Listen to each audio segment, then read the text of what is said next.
It never gets old. I was just about to say, doesn't get old. I'm still Welcome to waiting on the. that hour-long loop, Zach. I Come know. on. I'll work on that. But welcome to the Evil Ewok podcast, everybody. It is a two man and lady show. Well, you know what I mean. 2-person show today because Alex is still a Force ghost. He's working True. on returning to the plane of existence, but no dice yet. So we're gonna be talking about Bad Batch today, but let's see. People can come on in here. We got Alice, Stanley's. What's up, Stanley's? Welcome in. Geez. Yeah, the freaking classics. We got the MVPs in chat. Indeed. Let's see here. So, Bad Batch episode 3. We were getting it hyped up before it came out. As one of the best animated episodes of all time, whether that was Star Wars only or just all of animation wasn't too clear, but now that you've watched it, do you think it fits in that scope or what? Ooh. I think now, because we did a lot of dissecting about what does it mean? What does best animation mean? We were like, is it a testament to the graphics, the artwork itself, or is it actually going to make us cry? Like we were, attesting to some of our actual like favorite episodes that like had us crying in fetal position from Rebels, etc. So I don't didn't walk away crying, obviously, but it was I've got to say, like, I went in having really high expectations. I was like, okay, they're hyping this up. And it didn't fail to like deliver. I didn't walk away feeling like, oh my God, I thought that was going to be so much more. I really loved it. And I think it's been the best episode of this show, maybe since premiere of season 1. Like, I don't know if that's too drastic, but I do think it was more of a statement, um, sign of respect to the creators and the artists, because I do feel like visually and just in terms of the mechanics and combat in this episode, like it was different in a way. I don't know. What do you have to say about it? Yeah, I actually agree pretty much with what you said from top to bottom. I think it was the best episode since the premiere. Um, it was just it was like dark. It was everything we wanted. It was dark. It had a lot of crosshair. The action did feel different. It felt like kind of like that episode from season 2 of the Clone Wars, I want to say, where it's basically the second battle of Geonosis. I don't remember what it's called. But it feels like it's a war movie, and the way it's shot or animated, I guess, feels different. You're very much like up in the action, and it feels like you're watching like Saving Private Ryan, but in Star Wars or something. And that's how this kind of felt with like the close quarters fight against the droids when they were trying to get up to the tactical droid. It felt like it was like Bin Laden's compound in Zero Dark 30 or something like that. Like just really tight and uncomfortable, and a lot of great action. And it was a very beautiful looking episode. I loved the planet that they were on. I loved the atmosphere of it. I loved the particles, like all the smoke drifting up. It just looked so good. So in that sense, it might be one of the best animated episodes. But in terms of emotion, I mean, I felt emotion. Like you could feel that, like what Cody was feeling, and whatnot. But I wouldn't say it's not up there with like Chef's Kiss, Twilight of the Apprentice. Yeah. I'll be honest, I think the strongest emotion I felt was the realization that I didn't know how much I missed the sound of droidicas when they rolled out, and it was that good old droidica. I can't even try to mimic it, but yeah, in terms of like, I guess, the prequel nostalgia and Clone Wars nostalgia, I guess too, it was an interesting dynamic too, because like watching it, we're used to emotionally rooting for the clones versus the clankers, and this was a completely different dynamic. I was rooting for the droids. I was like, what is going on here? The tables are turned, and even though it's Cody and Crosshair, like two obviously still likable characters, it's not like they're pure antagonists necessarily, but they're playing for the wrong side. So I was like, this is so funny how I spent the entire 7 seasons of Clone Wars hoping that they would defeat like the droids, and now here I am suddenly rooting for them. Like I didn't think that would ever happen. So that was the biggest, I don't know. I don't have much like emotion, like, oh my god, that was so incredible. So I don't, but I think in the scope of the show, like I definitely hope we get more episodes like this. I hope this isn't just like an outlier because it was really, really good. We're getting Sid next week. Sid solo episode. I'm gonna go find some wacky creature and earn some money myself. It's just Oh like, my god. oh, I would kill myself. I was a little like emotionally confused on who to root for in this episode because yeah, like the Empire is very bad. Like that's very obvious how bad they are. But you're so conditioned to rooting against the droids. But honestly, like I guess it's super apparent now that like they're in the same boat as the clones are. They just can't realize it, which is sad. Like they were just made to be discarded.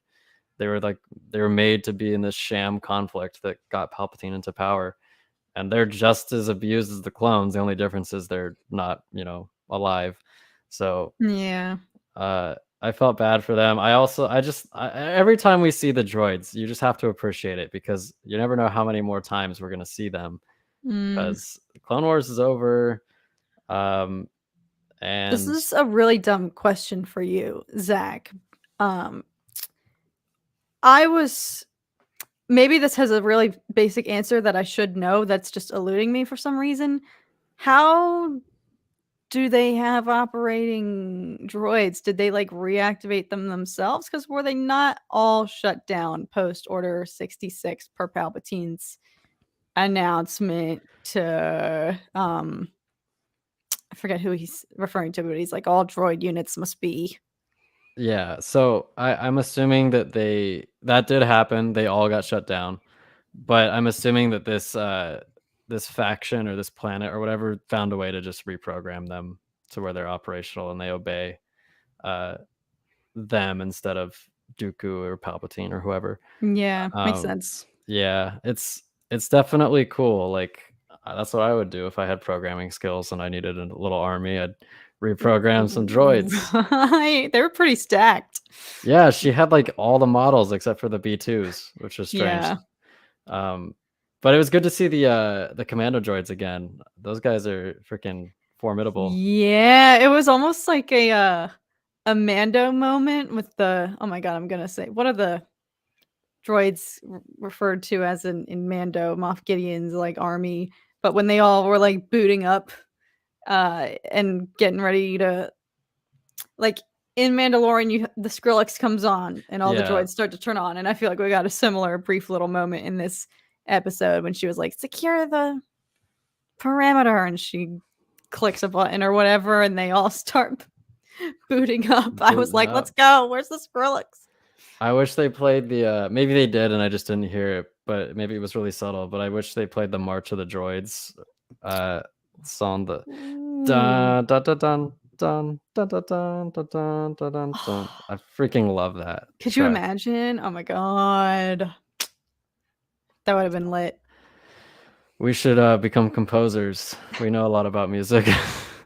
AKA more like DJs just placing the music in. Yeah, we're like, this would look good here. We This use would feel all good. pre-made songs.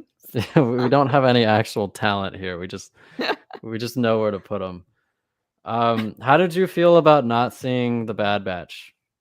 Were you okay with it being a Perfectly crosshair? fine. Oh my god. Yeah, we said this last episode. He's like the most compelling part of this show. I wouldn't even care if we had like a 5-episode spree focusing just on him. No offense to the rest of the batch, but he's like he was a member of the group, like as it was introduced to us. So I don't feel like it's strange to deviate to go back and forth between. I personally wasn't even think about them. I was like, this is more interesting, frankly, than even the opening arc. Not gonna lie, is that too drastic of a statement? Not that the And opening episodes weren't good. I had said I like the direction it's going in, but so, in other words, fuck the Bad Batch. That's don't worry about them. it should be like how in the Lord of the Rings show when the Southlands they brought up like the graphic that said Southlands and then it like faded away and it became Mordor. They should at the title sequence just be like the Bad Batch fade away crosshair. Oh my god. Ooh, but see, now they're planning even more interesting seeds. Like, I want to see more. Is a bad. Not that I don't care for the Bad Batch, but I don't. There's so many other interesting avenues and characters to be exploring, like other clones that are going to be defecting. AKA, like, you can't just drop on me that Cody bailed and not expect me. I want to see where was he going to go? What's his first thing he's going to do? What is like that process of uprising going to look Yeah. like within the clone factions? You know, like I don't. Bad Batch is already out. I want to see the process of the others who have been indoctrinated, like trying to get out.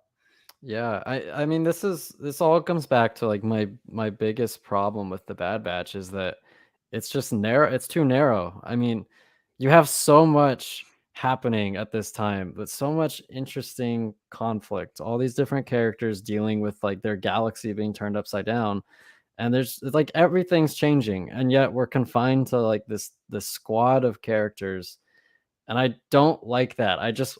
I really wish it was like Clone Wars, where, and I'm not like saying that I need to see droids fighting clones every episode. I mean, just like in the Clone Wars, you could jump around from episode to episode, and you could explore all kinds of characters, and that was so Mhm. good. Like I loved that. That is like probably one of the biggest reasons why the Clone Wars was so good is because we weren't stuck with the same characters every week, and we Yeah. just got to. It painted a picture of the galaxy at war. Like it just like it was perfect, and I wanted a show like that that took place immediately after the Clone Wars when the Empire's on the rise, and I think that would have been so cool. And every so often in this show, we get glimpses of like of things, and it's like, oh, that's so interesting. I wish we could like learn more about this, but nope. Sid's got to make her money, folks. I need you to go get a Rancor. Yeah, I'll go get Moochie for you. Oh my god. No, you're so right. And it's like, do they try to build like is it tactical? Like, are they trying to build intrigue by withholding these things? But you're so right. It's like Clone Wars, 5 episodes would sometimes go by or whatever until we saw Anakin or Obi-Wan, like any other core cast. Now, that's not to say that there were some arcs that definitely were like tedious, like Yeah. or droids in the desert, rather. Was that Clone Wars or was that Rebels? I That can't was Clone remember. Wars. So yeah, there were definitely times where I was like, oh sweet lord, I can't believe this is what I'm watching right now. But I think those instances pale in comparison to like what you said, the more world building and expanding arcs where you don't even care that you're not watching Anakin, Obi-Wan, or Ahsoka because you're focusing on an interesting part of the galaxy that we otherwise wouldn't be seeing during a really like intriguing time period. So I hope that there's also I guess the shape of the show is going to be very different. Like Clone Wars had like freaking 25 episodes a season, some of them. Yeah. So I guess there's more wiggle room to have a spare 3-episode arc where you might explore a completely unrelated subplot with completely new characters. But I agree completely. I think this is a perfect time period to be doing that. It's just like I really think about this a lot. I wonder why they chose this avenue.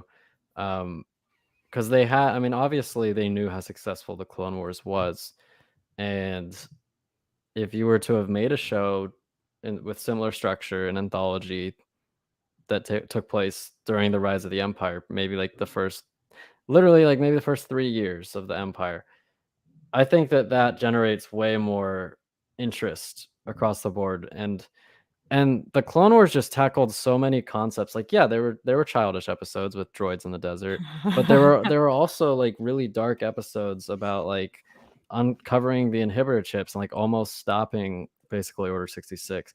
There were even episodes about like taxes. I remember Filoni was like very dryly like to George, like, yeah, because if there's anything kids want to watch, it's it's taxes. But that's interesting. Like it's a part of the political like scheme that Palpatine put into motion. Like it was an important little cog there. Him taking over the what was it, the bank or something, the banking clan. Yeah.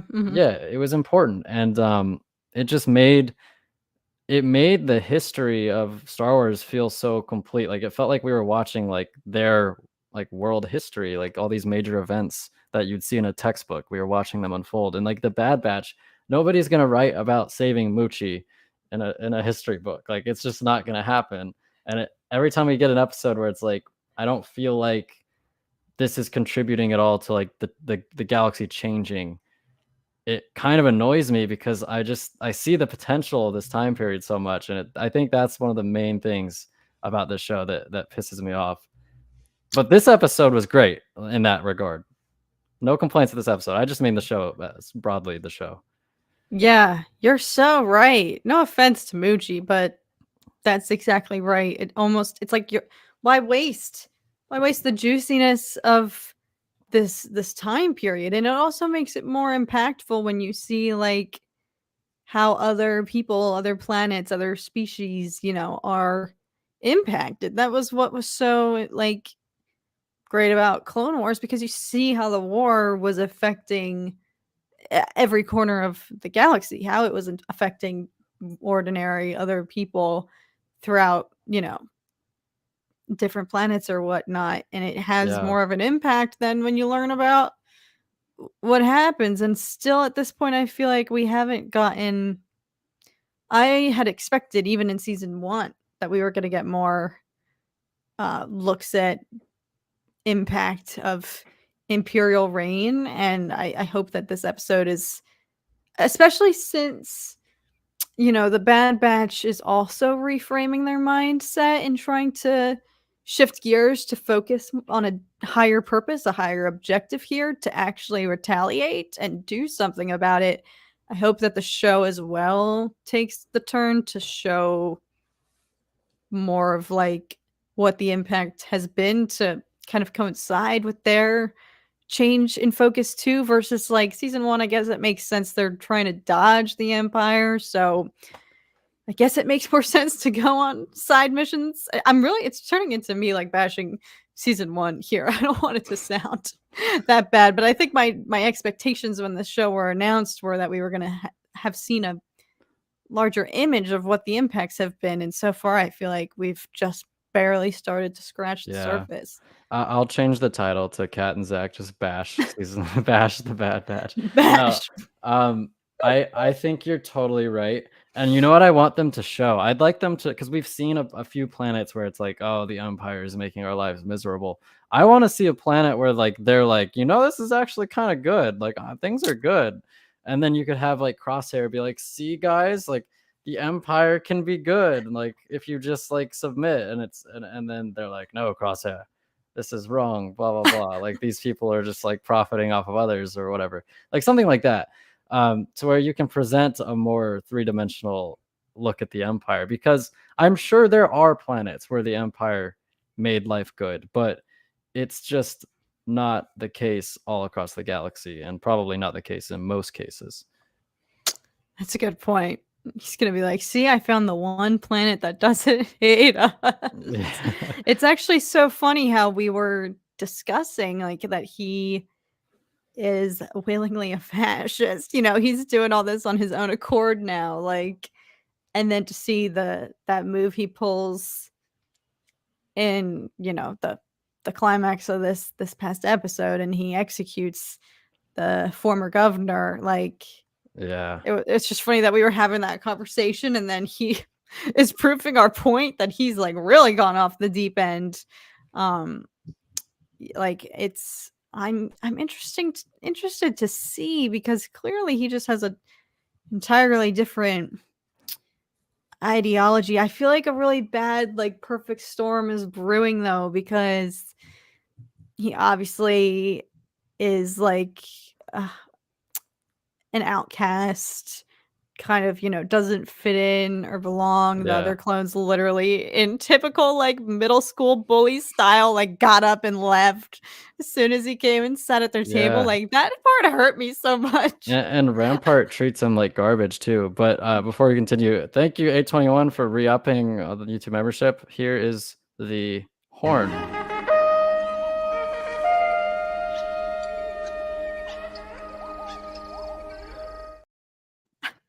Appreciate it, my friend. But yeah, I feel like he is starting to have some doubts, as Trevor says here. Uh, it felt someone compared it after we watched the episode. Someone compared it to when Callus comes back to the Empire after that episode with Zeb that we were talking about, and like nobody cares that he's back, and they're just like whatever.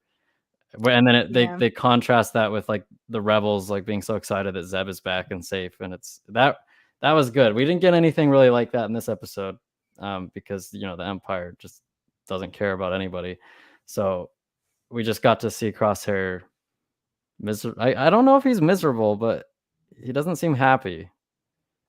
Yeah, like I am almost nervous. Like I feel like they're building up for him to snap or have a breaking point, but at the same time, it's like, correct me if I'm wrong, but did he not say they left him there for 32 rotations Yeah, before he was eventually excavated from the wreckage on Camino? Like, I can't imagine. And that was the Bad Batch that abandoned him there, right? They could have given him a lift. he didn't want to come. I That's think right. they were like, "Come with us," and he's like, "No."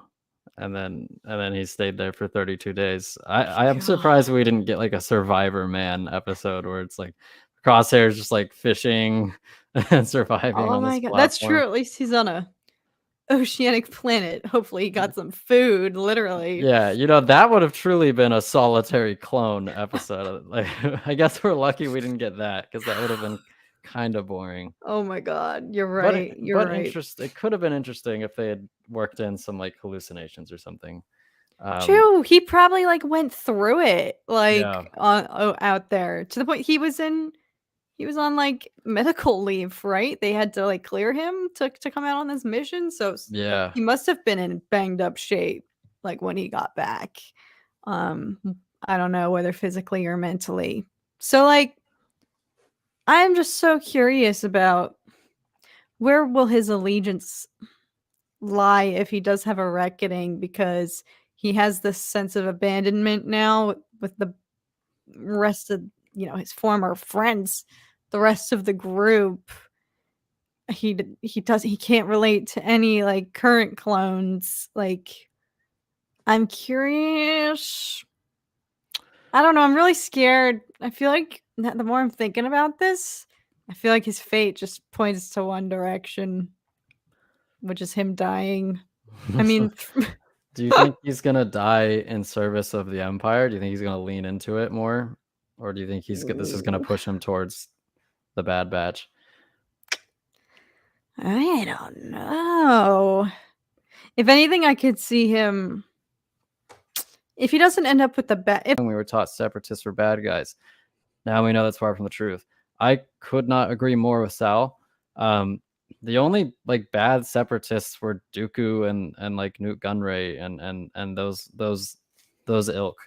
The true separatists like actually have some great points, and they actually make up a lot of the rebellion, I believe, when it comes down to it later on. And so I love that they're doing this. I think it makes perfect sense, and it just fleshes out the Clone Wars. It fleshes out the conflict, and it makes the galaxy feel more real.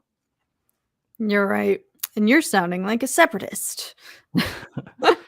No, that's so true. Again, I had the same feeling, like rooting for the droids. I was like, heck yeah, separatists! Like freaking stick it to the man, which I have never said before. So, You're um, sounding like a separatist. but no, that's actually like such a good point. The reframing and the new lens through which all these former foes are being viewed, and almost the not humanization, but kind of like what you were speaking to about like the droids, Alex, or not Alex, sweet Lord, God, Zach, my brain. My brain, force his force ghost was, like, moving around me in that moment, I don't know. Yeah. You will Wait. go to the Dagobah system. You will name drop me on the stream. Um, what you were referring to about the droids, like, they might not be sentient beings, but, their purpose is simply to just be programmed to do whatever their new master wants them to. It's just like a different outlook on everything that we once were told is the enemy when we were Yeah. kids watching the prequels. Yeah, I mean, it's never really exciting when you just have like, "Oh, this side's bad because they're bad." Like, it's I really love the dimensions that they're adding to both sides, and I think if there's a complaint about the Empire, it's basically like that's how they do treat the Empire usually in Star Wars. It's just like, "Oh, the Empire's bad." It's like, "Okay, but, like, can we explore that a little more, please? Can we can we flesh that out a little bit? Because like, not everybody in the Empire is bad, but Rebels would tell you otherwise pretty much. Um, Andor kind of did some fleshing out, like, you could, like I guess you could understand why some people in the Empire act the way they do, but it still was largely, like, Empire equals bad. Same thing with Obi-Wan. It's just I want a little bit more dimension to the Empire because 'cause we've gotten it for the Republic, we've gotten it for the Separatists, even the Rebellion, but the Empire's still, I would say, of all those, the most one-dimensional, oddly enough, because it's the most Mhm. popular, I would say. Yeah. Yeah, I feel like, I guess this wouldn't be the show for it.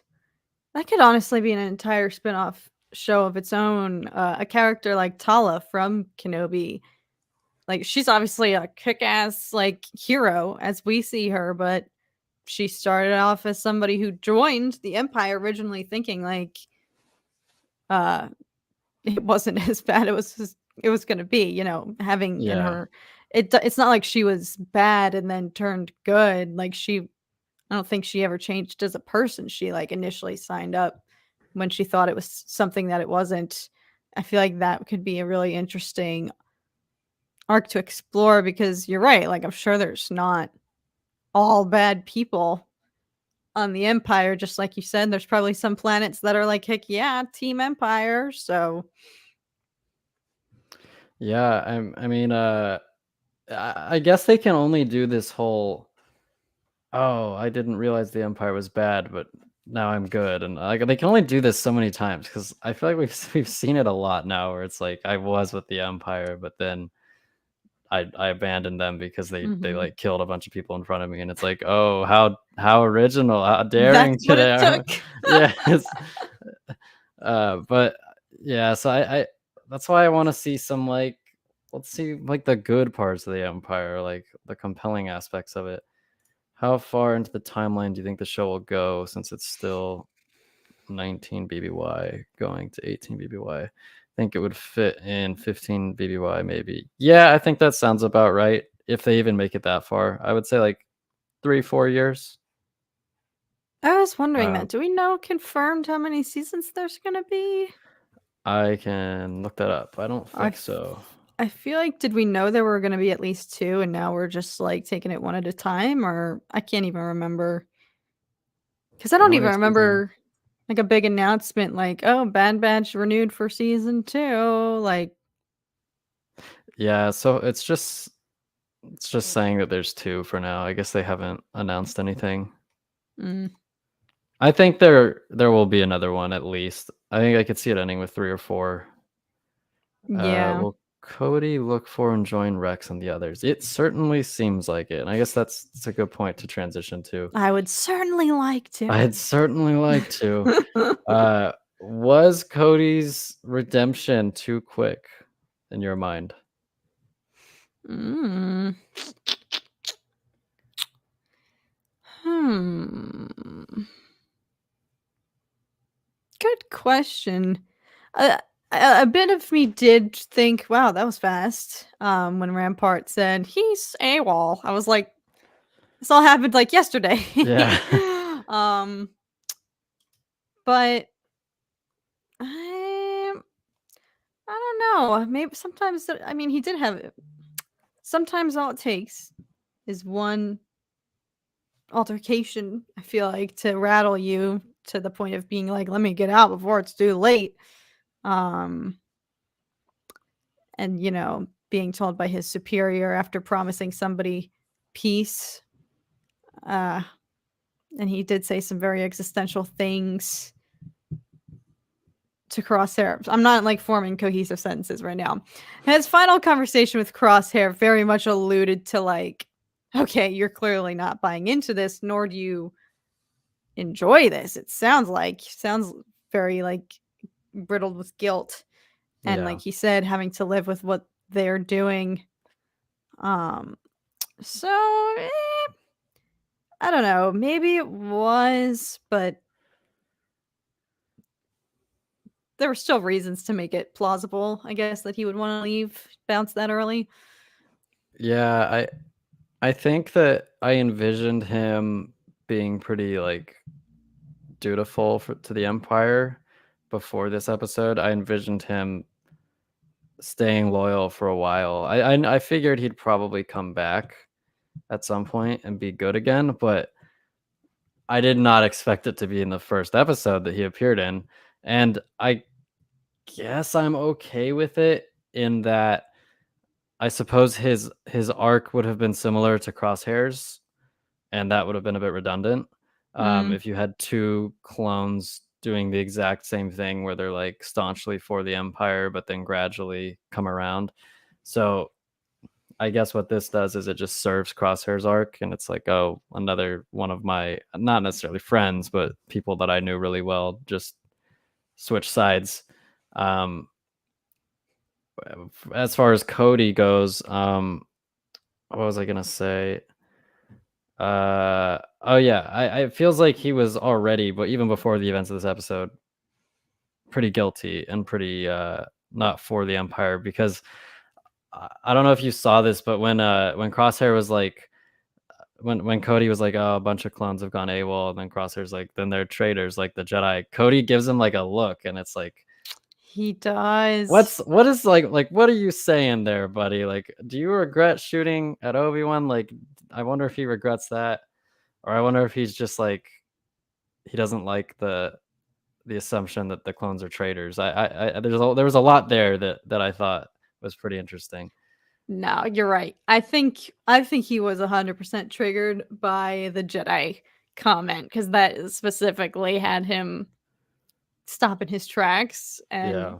he gave Crosshair like he had a thoughtful look. He definitely had like some sort of a not epiphany, but it made me wonder like when their switch for Order 66 like is initially flipped, like they're literally just brains are rewired and it's like, okay, kill the Jedi. Like doesn't even have time to sink in. They just all voluntarily like do it instinctually versus like I don't know. I feel like his attitude in this episode, if that was still the case, he would have been like, heck yeah, screw the Jedi. But clearly, with the passage of time, I think he's been able to sit with it and digest what happened and whether it was right, like or not. I don't know. It was like really interesting. I think you're right. Like I think it was totally the Jedi comment that got him, and I don't know, with the passage of time and allowing them to realize and actually grasp what they did. I wonder about the inhibitor chip functionality. I think that it was designed to work with like as soon as when you trigger the order, it works really well. Yeah. But I think the further we get away from it, it becomes ineffective, and I think that's why so many clones are just like, oh, screw this, like I'm out. But I don't know. Like I think we need to see interaction with a Jedi to like confirm that, because maybe it's just specifically like, no, like we need to kill all the Jedi, we need to kill all the Jedi, and they could still think that now, but they just disagree with everything else the Empire's doing. Because maybe the inhibitor chip doesn't affect that at all, and it's just like literally just accept the Order 66 when it comes down, like switches flipped, kill all the Jedi. And it has nothing to do with anything else, and they're just literally the same people. That's what I'm really confused about, and I want clarity. Maybe I'm hoping that when Gungi shows up, or I think it's like Gunji. Like I watched the episode that he appears in Clone Wars. I think they call him Gunji.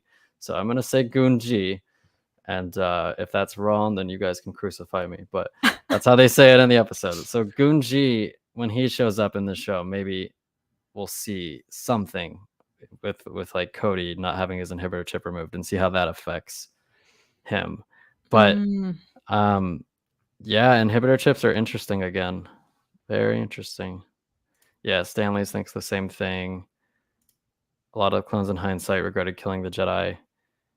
God, I hope Cody talks about that. Because he's I feel like we forget this a lot, but Cody is the only like named clone that we saw in live action, really, in the prequels. Like I mean, like the other ones had names, but like he's like they didn't really like there was Oddball, I think, in the, like the opening of Revenge of the Sith, but Cody was like the one. Cody was like the poster child for the clones for a long time until like Clone Wars came out, and then it was more like Rex. But like Cody's like the original like clone, you know, like he's the one who got to put a face on him basically, or Django was technically, but yeah, like Cody's very important, and I would love to see him talk about like how he feels about shooting at Obi-Wan, and I wonder if I'm assuming he knows he didn't kill him. Well, I was gonna say, yeah, he's an especially interesting case because it's not a confirmed kill on his part. Like a lot of the other clones obviously watched their Jedi, you know, leader. They confirmed the deed, and he like has an interesting case because they never recovered a body and just had to assume. So I wonder if he, especially because, like you said, the effects might be wearing off, and he's had time to sit with it. Like maybe that could be a cause for that too, because he doesn't know, and for all he knows, maybe Kenobi did survive. Like, yeah, it's I think it's dependent on how much the like Emperor and Vader released to the military, because obviously they know Obi-Wan's alive. Vader knows that very well. But if I wonder if they have like a list, like a wanted list, or it's like these Jedi are still at large. Be cognizant of that, clones. So if you see any of them, you can kill them. Or if they're like, nope, Obi-Wan's dead, guys. He's totally dead. Don't worry about him. And so I guess that would predicate, or Cody's attitude toward it would be predicated on one of those two things. You probably are right. They probably do have like a wanted list, or like Empire's most wanted. But I bet even if they did, they probably wouldn't even put Kenobi on there, maybe. Because I feel like Vader, I mean, as we saw, he tasked his like most trusted inquisitors with that. Like he really wanted to do that himself, or at least do it the right way. So I don't know. Well, he kind of screwed that up. Yeah. Imagine, despite his best efforts, obsessing over something for 10 years and you just fumble it spectacularly. As if we needed another reason to feel so bad for this guy. I would be infuriated if I were him. It's like a day out, and then he has to go another 10 years before he encounters him again. It's a lot of waiting. There's a group of Jedi who survived the Purge, and those who are still alive are hiding, posing as regular people. Yeah, I mean, I just hope that we see clones interact with Jedi outside. I mean, all the Bad Batch have their inhibitor chips removed. I want to see how normal clones interact with the Jedi now, to see how functional those chips are. Man, the inhibitor chips, they never stop being interesting. They always get you. I guess the last order of business for the day is it's been announced that there will be a new Mandalorian season 3 trailer at halftime of the Dallas Cowboys versus Tampa Bay Buccaneers playoff game on Monday, January 16th. So, do you think they'll show us anything new, or do you think it'll be like a mix of the same stuff that we've already seen? Ooh. Honestly, probably just a remix. Let's be real, the Mando trailers never divulge, like, Never. anything regarding plot. I feel like we already know more. We have the benefit of having had, Mando season 2.5 in Book of Boba Fett, so we have a little bit better grasp of what the plot is gonna be this season, I would say, compared to the first 2, like, we Yeah. really were going into both of those, like, so blind, maybe a little bit more knowledge, obviously, with season 2, but I feel like season 3 so far, we've had the clearest path of what is gonna transpire, so I don't even necessarily feel my usual want or, like, desperate need to just know something because Star Wars, I feel like, is, like, so famous for withholding the plot and whatnot from all of their marketing, so I don't necessarily need to see anything additional in that regard. Maybe some other clips, I don't know, but Yeah, and they should be dropping, like, a full trailer soon-ish because it comes out in less than 2 months. Um, so it comes out March 1st. Um, oh, okay. yeah, so I I think we'll get bits of new stuff, but you're right. They've already shown us way more than in terms of, like, the plot than I think that they ever did with the first 2 seasons. Like, this I remember in season 2, like, speculating about, like, "Oh, his ship's damaged. What's going on there?" And it was just, like, nothing really that wasn't that important. He just goes and Right. gets it fixed. Um, but yeah, and then, like, I remember there's somebody hanging from, like, a telephone from, like, a light post in the trailer, and it's like, "Oh, which character is that?" And it was just the random, like, Cyclops dude from the Happens first. 15 minutes into the first Yeah. episode. Yeah, it's so the fact that they've shown, like, Bo-Katan and, and Mandalore and, like, oh, it's about becoming a Mandalorian again, blah, blah, blah, like, it's very interesting that they're revealing that much, because you'd almost think that they'd have, like, the opposite approach because it's such a big show now, like, everybody's gonna watch it. They wouldn't have to reveal anything. They could literally just, like, show you, like, generic shots of, like, Din Djarin and Grogu, and people would be like, "Oh my god, it's them. I'm gonna Yeah, watch." Whereas in the first season, you might have wanted to release a trailer that gives you a bit more detail on the story. So it's interesting that yeah. they're doing that. Correct me if I'm wrong, let me ask you, did you see, because from what I have heard, the original teaser that they premiered at Celebration, did you watch that? Did you see that? No. They Okay. saved that for the panels, and, I think I saw it leaked. I watched, like, a Yeah, really shitty quality, literally, like, right. filmed it, but I'm still pissed about that. I talked about this on Tuesday night, or I guess it was Wednesday morning. No, it was Tuesday night.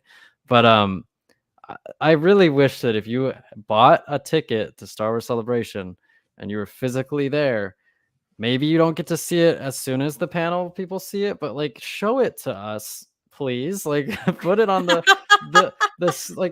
for God's sake, just put it on the live set. They had screens all over the live set. They showed us some stuff. Like, they showed us the Andor trailer, they showed us the Willow trailer, but God forbid you show us the Most freaking anticipated yeah, thing.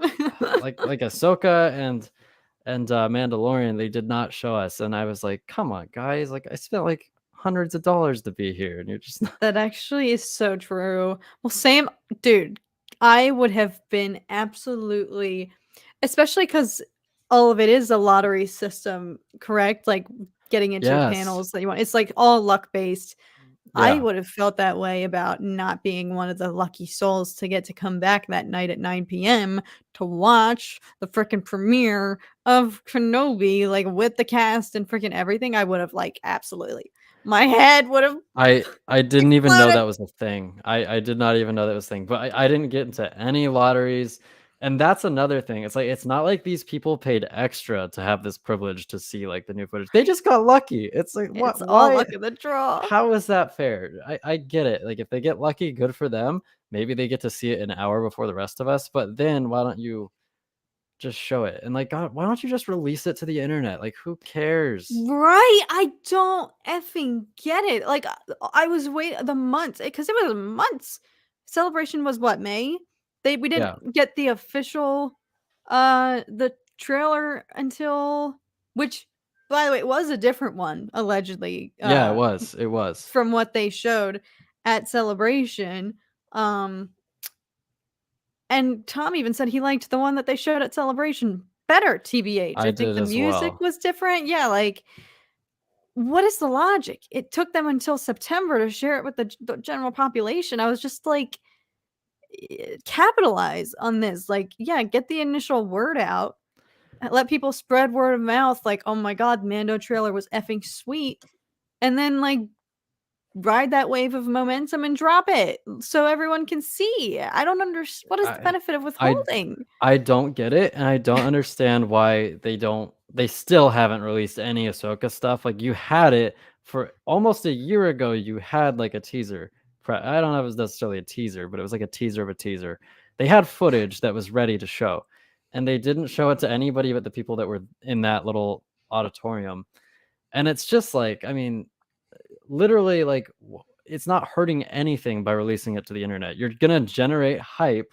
You're gonna get people excited. You're only screwing yourselves by not releasing it. And I don't know if they're trying to preserve some kind of like exclusivity for Star Wars Celebration, where it's like, oh, you come to Star Wars Celebration, you God willing, you end up in the lottery thing and you win. Oh Um, god. you get to see a trailer, guys. Don't you? Isn't that why you want to give us your money? No, not really. Like, I Is still had that a good worth time. $300?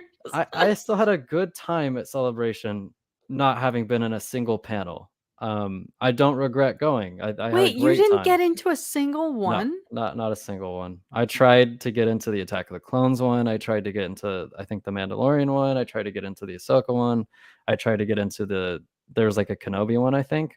Tried to get into that. I didn't get into any. Oh my gosh. Yeah. I didn't know that. That stinks. I'm Yeah. sorry, but if that's part of the, I wouldn't even go, frankly. Like, if I couldn't, that's like the main attraction is the panels.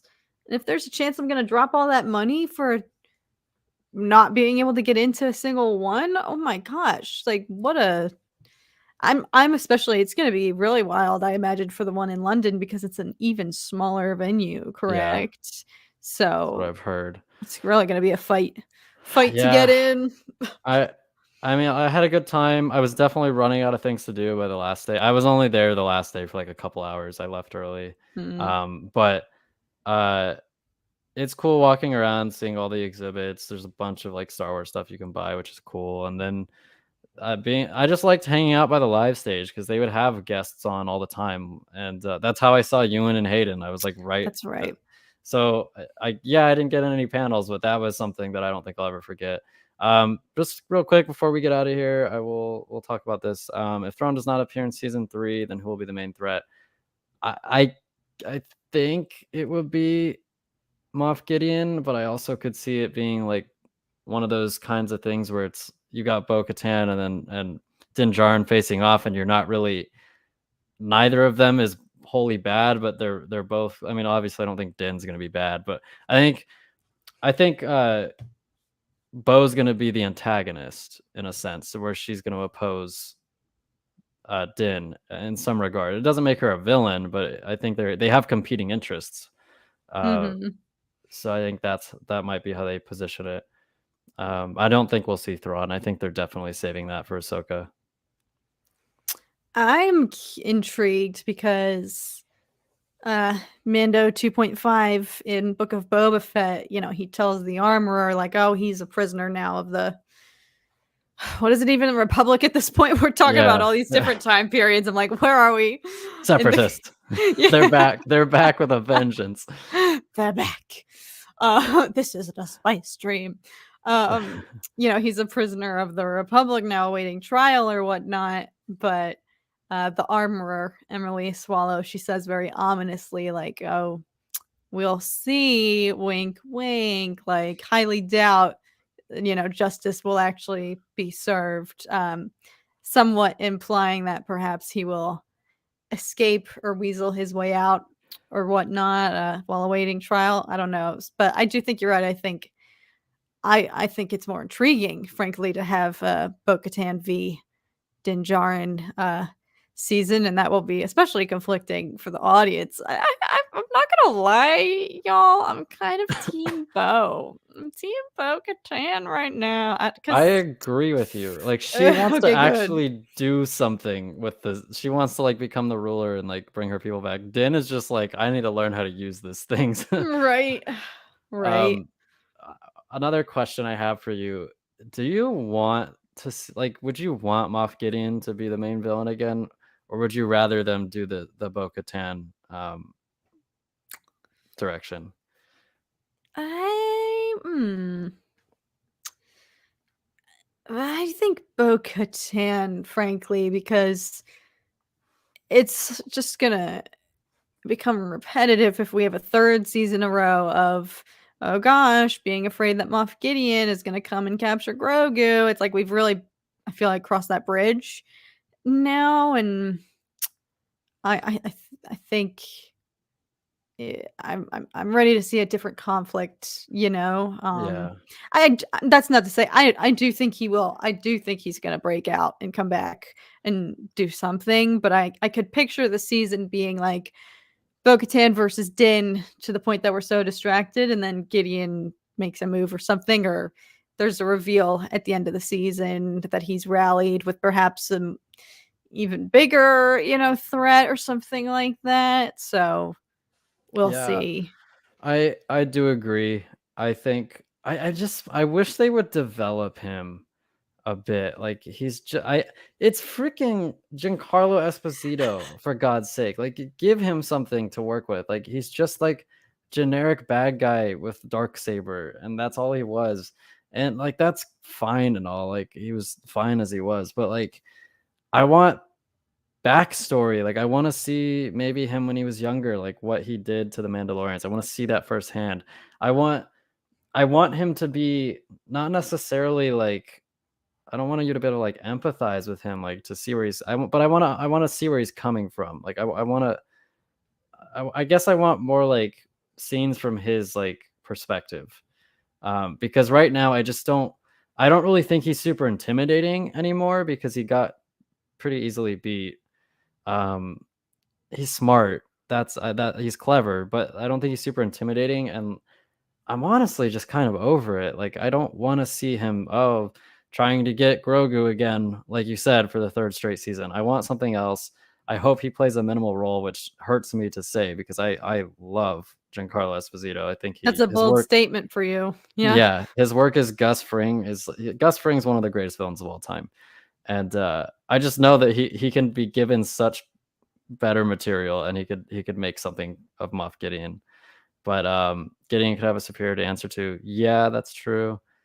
Uh Emily Swallows and Supernatural. I stopped watching Supernatural after like season 8. It was too much. Oh my god. Weren't there like 13 seasons? There's like Is that 20 or something. Holy I could be shnikes. wrong. Let me look it up. There's 327 episodes. How many seasons I is thought you that? were about to say ceased. So I was like, what? There's 15 seasons. So Oh, okay. okay, not 20, but yeah, Split the 15. difference. It rounds up.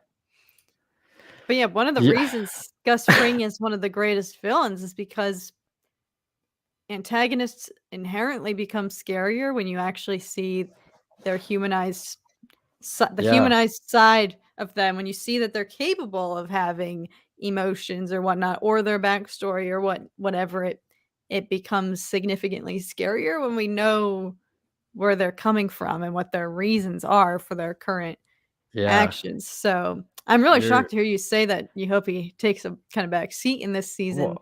well, you're I mean, like, literally what you just said. Like, they haven't shown us any of that. Like, he's just like Mm, this bad guy. That's like fate. Like, he's this imperial bad guy, and that's all there is to it. In yeah. Breaking Bad, you see that he's like, oh, the cartel killed his lover slash like co-founder of his like whatever he was, and like Mhm. that gutted him, and he swore vengeance on them, and he crafted this like this delicate plan, very Palpatine plan to like maneuver his way into the cartel and then overthrow them. And you see that like in spite of him being a human being with emotions and like wants and desires and hates and blah blah blah, he's still a monster. Like that's what's so interesting about it. Like even though he's just like you and me in that sense, he's not, because he's twisted and he's Yeah, like we wouldn't all make the same decisions as he does. Like if someone killed my lover, I'd be like, well, that fucking sucks, but But I'm not going up I'm not again. gonna yeah, I'm gonna find another one and gonna do something else. I'm not gonna like go into the drug trade. And yeah, That wouldn't be my first plan of yeah, action. yeah, right. Me too. But that's what makes Gus Fring so great. And Moff Gideon is nowhere near that. And Right, I he's don't still, like, need bad for no reason as far as we yeah. know. Yeah, and I don't need him to. I don't want them to do like what if they were literally like, oh, Moff Gideon's wife was killed by the Mandalorians and that's why he executed them. I'd be like, oh god damn it. But just give us something else, like something to make him more fleshed out. You freaking watch. You spoke this into existence now, Zach, and I swear that's gonna happen, and we're both gonna be like, "Ah." It'll be a Oh my Mandalorian in a god. wheelchair with like a bell that does it. And they're just really pouring it on. Oh my god. Yeah, we can hope. You could be right, though. It could be a way for him to make a comeback. It would be if he did take a back seat this season so he can come back, stronger and more intimidating, perhaps with a superior, as I forget who it was who said it. You know, that could be an interesting way to humanize him because he's been the big bad wolf this whole time, hunting Yeah. little Grogu. But it could be interesting to see who he has to answer to and how he behaves around them, because it's always fun to see, like, oh, you thought this guy was the villain, wait till you see his boss. It's like, and I don't know, that could be an Yeah. interesting, because And that's still like, who's he answering to? Who's the higher I power don't here? yeah, because they're obviously trying to bring Palpatine back. So I don't know who he's it could be Palpatine's spirit, or it could be someone who's communing with Palpatine's spirit, because Palpatine's spirit is still out there. Like it's not like he just pops up in I mean, I could be wrong because I hate that godforsaken movie, but Rise of Skywalker, it seems like he's been trying to clone himself for years, and he's been like his spirit has been there, and just each clone body doesn't like last very long.